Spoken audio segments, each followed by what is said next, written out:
जी हाँ दोस्तों, स्वागत है आपका एसवीजी चैनल में। तो दोस्तों आज की वीडियो में बात करने वाले हम यूजी पीजी सीएलसी राउंड के बारे में। जैसा कि आपको पता है कि सीएलसी राउंड हमारा स्टार्ट हो चुका है और दोस्तों इसकी मेरिट लिस्ट भी आने वाली है 25 तारीख को और 26 सितंबर और 25 सितंबर को, ठीक है। अब दोस्तों यहाँ पर आपको नहीं पता होगा शायद, लेकिन मैं आपको यहाँ पर बताने की कोशिश करूँगा कि जो सीएलसी राउंड में जो सभी सीटें होंगी ना दोस्तों, अनारक्षित कर दी जाएंगी, यानी कि अनरिजर्व्ड सीटें कर दी जाएंगी। ना तो कोई भी स्टूडेंट अब ओबीसी का रहेगा, ना एससी का रहेगा, ना ही एसटी का रहेगा। यानी कि सीएलसी राउंड में किसी को भी यहाँ पर आरक्षण नहीं दिया जाएगा, रिजर्वेशन नहीं दिया जाएगा। सभी सीटें कैसी हो जाएंगी दोस्तों, जनरल कैटेगरी की हो जाएंगी। जी हाँ दोस्तों, अब दोस्तों मैं ऐसा क्यों कह रहा हूँ और दोस्तों जनरल कैटेगरी की कैसे हो जाएंगी मैं आपको विद प्रूफ बताने वाला हूँ। और आपको पता नहीं होगा तो मैं आपको बता देता हूँ कि सीएलसी राउंड में हर बारी सभी सीटें अनारक्षित हो जाती हैं, यानी कि सभी सीटें अनरिजर्व्ड हो जाती हैं। तो देखिए दोस्तों, जब हम सीएलसी राउंड का यहाँ पर नोटिस डाउनलोड करते हैं, टाइम टेबल डाउनलोड करते हैं यहाँ पर, तो दोस्तों यहाँ पर टाइम टेबल में क्लियर मेंशन किया गया है। जैसा कि आप देख पा रहे हैं, फर्स्ट नंबर ही, जैसा कि सबसे पहले तो देख लीजिए सीएलसी चरण। तो हमने सीएलसी चरण का देख लिया है 16 सितंबर और 14 सितंबर, ओके। तो जो यूजी का सीएलसी राउंड कब से स्टार्ट हुआ था दोस्तों, हमारा 16 सितंबर से, और पीजी का 14 सितंबर से स्टार्ट हुआ था। और दोस्तों यहाँ पर देखिए क्लियर मेंशन किया गया है कि महाविद्यालय में द्वितीय चरण के पश्चात जो सीएलसी राउंड आया, कौन से राउंड के बाद आया, सेकेंड राउंड के बाद आया था। तो सेकेंड राउंड के बाद में कितनी सीटें खाली रह गई हैं कॉलेज में, और कोर्स वाइज कॉलेज में किस कोर्स में कितनी सीटें खाली रह गई हैं, ये सभी सीटें अब कैसी हो जाएंगी, अनारक्षित कर दी जाएंगी। यहाँ पर लिखा गया है, देखिए दोस्तों हाईलाइट किया गया है यहाँ पर, सभी सीटें अनारक्षित से होंगी। अब सभी सीटें अनारक्षित से होंगी का मतलब क्या है ना दोस्तों, कि दोस्तों सभी सीटें अनारक्षित से होंगी जो ओबीसी, देखिए अनारक्षित किसको मिलता था, अनारक्षित का मतलब होता है जनरल कैटेगरी, यानी कि अनारक्षित अनुजट कैटेगरी हो गई, ठीक है। अब ओबीसी, एससी, एसटी, ईडब्ल्यूएस, इन कैटेगरी को यहाँ पर क्या मिलता था, आरक्षण, यानी कि इनको रिजर्वेशन मिलता था। लेकिन अब दोस्तों जो ओबीसी है, जो एससी है, जो एसटी है, अब इनको भी क्या कर दिया गया है यहाँ पर दोस्तों, अब जनरल कैटेगरी मान लिया जाएगा। जी हाँ दोस्तों, अब दोस्तों जो सीएलसी राउंड में जो कॉलेज अलॉट किया जाएगा ना, वो अब वो कैटेगरीज बाय डिवाइड, जो कि कैटेगरीज बाय जो सीटें हैं वो डिवाइड नहीं की जाएंगी, ठीक है। देखिए पहले क्या होता था, जो सीटें हैं मान के चलिए फर्स्ट राउंड में, ये सेकंड राउंड में मैं आपको बता रहा हूँ। फर्स्ट राउंड में मान के चलिए किसी कॉलेज में 100 सीटें हैं, ठीक है, किसी कॉलेज में 100 सीटें हैं, तो उनको क्या होता था, सबसे पहले तो डिवाइड किया जाता था। कहाँ पर, देखिए ये तो जनरल कैटेगरी में डिवाइड कर दिया, ओबीसी में डिवाइड कर दिया, एससी में डिवाइड कर दिया, एसटी में डिवाइड कर दिया, फीमेल कैटेगरी में अलग अलग डिवाइड कर दिया। अब मान के चलिए यहाँ पर 20, किसी में 25, किसी में 35, किसी में 45, इस तरह से सीटों को डिवाइड किया जाता था। अब डिवाइड होने के बाद में क्या होता था दोस्तों, कि अब देखिए जनरल कैटेगरी के 20 स्टूडेंट हैं, अब सीट कितनी है, 20 ही हैं। ओबीसी में सीट कितनी है, 25 ही हैं। अब यहाँ पर एससी में सीट कितनी है, 25 ही हैं। तो इस तरह से अगर मान के चलिए, अगर जनरल कैटेगरी के भले ही यहाँ पर फॉर्म किसी कॉलेज में मान के चलिए 50 फॉर्म आ जाते हैं, लेकिन स्टूडेंट का सिलेक्शन कितने का होगा, ओनली 20 स्टूडेंट का यहाँ पर किया जाएगा, क्योंकि सीट कितनी है, 20। अब मान के चलिए कोई एसटी का स्टूडेंट है, यहाँ पर 20 फॉर्म आए हैं, केवल 20 फॉर्म आए हैं और सीटें कितनी है, 45, तो यहाँ पर 20 का 20 एडमिशन हो जाए। अब बची जो 25 सीट है उसमें किसी भी कैटेगरी को यहाँ पर ऐड नहीं किया जाएगा। अगर यहाँ पर 50 फॉर्म आ जाते हैं, सीट कितनी है यहाँ पर, 51, ठीक है, या 55, जो भी सीटें हैं। अब यहाँ पर कितनी सीटें रह जाएंगी, एक सीट खाली, तो वो एक जो सीट खाली रह जाएगी तो उस खाली की खाली रह जाएगी।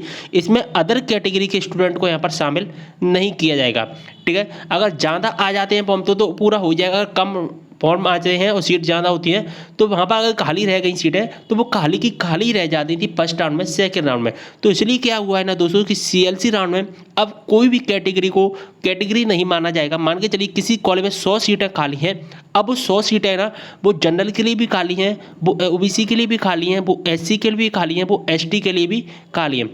मान के चलिए अब जनरल कैटेगरी के कोई स्टूडेंट है, मान के चलिए यहाँ पर अब टोटल कितनी है, 100 सीटें हैं। अब यहाँ पर जनरल, ओबीसी, एससी, एसटी कुछ भी नहीं है, अब इसको हटा दिया गया। अब कितनी सीटें खाली हैं यहाँ पर, केवल अब ये देखा जाएगा कितनी सीटें खाली हैं यहाँ पर, केवल और केवल 100 ही सीटें खाली हैं। अब यहाँ पर जनरल नहीं है, ना ही कोई एससी है, ना ही कोई एसटी है। यहाँ पर सीटें कितनी खाली हैं, केवल 100 सीटें। अगर मान के चलिए कोई बंदा यहाँ पर जनरल कैटेगरी का है और 100 यहाँ पर जनरल कैटेगरी के स्टूडेंट आ जाते हैं, 100 फॉर्म आ जाते हैं, तो वो 100 की 100 जनरल उन स्टूडेंट्स को दे दी जाएंगी। बस कैसे दी जाएंगे? परसेंटेज बेस, जिसकी परसेंटेज सबसे ज़्यादा होंगी उसको यहाँ पर अब नंबर दिए जाएंगे। अब यहाँ पर 100 है और 100 फॉर्म सबसे पहले 100 स्टूडेंट जो भी सबसे पहले आ जाएंगे या जिनकी परसेंट सबसे ज़्यादा होंगी उनको यहाँ पर कॉलेज डिवाइड कर दिए जाएंगे। बस क्या होना चाहिए? परसेंट होना चाहिए सबसे ज़्यादा, ठीक है। यहाँ पर आपको पता भी होगा डेली कॉलेज अलॉट किए जाएंगे।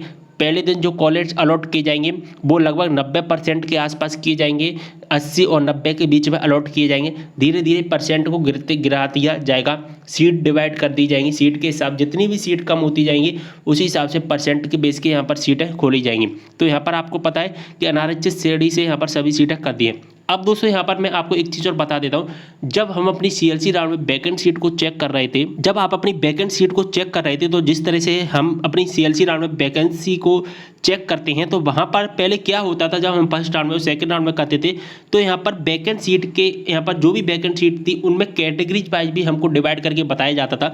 मान के चलिए इसको एक कॉलेज हमने ओपन किया है तो इस कॉलेज में मान टोटल सीटें कितनी बता रहा है, पीजी में 19 सीटें बता रहा है, लेकिन अब ये सीटें बता रहा है ना टोटल 19 सीटें ही बता रहा है। लेकिन पहले क्या होता था, यहाँ पर ओबीसी के लिए अलग एक, एससी के लिए अलग, एसटी के लिए अलग, फीमेल के लिए अलग, इस तरह से डिवाइड 1 2 इस तरह से बताता। आपने अगर चेक की होंगी सीटें, अगर आपने नोटिस किया हुआ तो। लेकिन अब यहाँ पर टोटल सीटें बता रहे थे कि हमने दूसरा कॉलेज यहाँ पर जो कि ओपन किया है, दूसरे कॉलेज की भी देखिए सीएलसी राउंड वैकेंसी यहाँ पर हमने ओपन किया इस कॉलेज में टोटल कितनी सीटें बता रहा है? 192। अब 192 सीटें हैं ना, टोटल 192, ना तो ये जनरल की सीटें हैं, ना ओबीसी की सीटें हैं, ना एससी की सीटें हैं, ना एसटी की सीटें, अब सभी की सीटें हैं। अब जिसकी सबसे ज़्यादा परसेंट होगी, अब हम कह सकते हैं कि अब इसमें जितने भी सभी फॉर्म अप्लाई किए गए हैं, जिस कॉलेज में मान के चले 1000 फॉर्म आए होंगे इस सीट में, तो जिसकी भी सबसे ज़्यादा परसेंट होगी उसको यहाँ पर कॉलेज अलॉट कर दिए जाएंगे।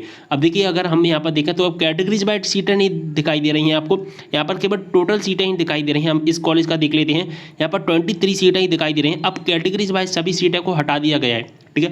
कैटेगरीज भाई कोई भी सीटें यहाँ पर शो नहीं होंगी सीएलसी राउंड में। मैंने आपको तरीका भी बताया था सीएलसी राउंड में वैकेंसी चेक करने का। अगर अपनी सीटें चेक की होंगी तो वहां पर कोई भी वैकेंट सीट नहीं बता रहा था कैटेगरीज वाइज, यहाँ पर टोटल सीटें ही बता रहा। अगर हम यहाँ पर देखें यूजी में तो जैसा कि आप देख पा रहे हैं यहाँ पर 40 वैकेंट सीटें यहाँ पर बता रहा है। तो यहाँ पर कितनी 40 हैं, यहाँ पर टोटल 40 हैं। जनरल ओबीसी एससी एसटी सभी के लिए यहाँ पर 40 सीटें हैं, यानी कि यहाँ पर किसी को भी अब यहाँ पर आरक्षण नहीं दिया जाएगा। अब जो दिया जाएगा वो एजुकेशन को आरक्षण दिया जाएगा, यानी कि आपकी परसेंट को आरक्षण दिया जाएगा। आपकी जितनी ज़्यादा परसेंट होंगी उसका ही यहाँ पर नाम अलॉट होगा। देखिए अगर हम इस कॉलेज में देखें तो सीएलसी राउंड वैकेंसी वाले कॉलेज की यहाँ पर आप देख पा रहे हैं ग्वालियर का है गवर्नमेंट आदर्श साइंस कॉलेज, तो यहाँ पर भी 79 सीटें ही रह गई हैं। यहाँ पर आप देख पा रहे हैं 79 सीटें हैं। और अगर हम दूसरा भी देखें यहाँ पर तो यहाँ पर बस मैंने सभी यहाँ पर 4 से 5 कॉलेज का यहाँ पर स्क्रीनशॉट ले लिया था। तो बीएससी का यहाँ पर 79 है। पहले यहाँ पर कैटेगरी वाइज डिवाइड करके बताता था, लेकिन अब यहाँ पर टोटल सीटें ही बता रहा है। तो यहाँ पर उम्मीद कर रहा हूँ पूरी इन्फॉर्मेशन अच्छे से समझ में आ गई होगी। अब देखिए दोस्तों सीएलसी राउंड में सभी सीटें अनारक्षित कर दी गई हैं, कोई भी सीटें यहाँ पर आरक्षित नहीं रहेंगी। जैसे फर्स्ट राउंड में और सेकेंड राउंड में यहाँ पर आरक्षित सीटें रहती थी, अब वो यहाँ पर आरक्षित सीटें नहीं रहेंगी। यहाँ पर टोटल यहाँ पर कैसी कर दी हैं, सभी सीटें अनारक्षित कर दी गई हैं। जैसा कि आप देख पा रहे हैं सभी सीटें अनारक्षित से होंगी। ओके, उम्मीद कर रहा हूँ पूरी इन्फॉर्मेशन समझ में आ गई होगी। यहाँ पर एक बात और मैं आपको बता देता हूँ, यहाँ पर जो यूजी की मेरिट लिस्ट अनाउंस की जाएगी 26 सितंबर को, जिसकी लास्ट डेट 30 सितंबर रखी गई है। और यहाँ पर पीजी की जो मेरिट लिस्ट अनाउंस की जाएगी वो की जाएगी 25 सितंबर को, लगभग 10:30 11 बजे के टाइम पर।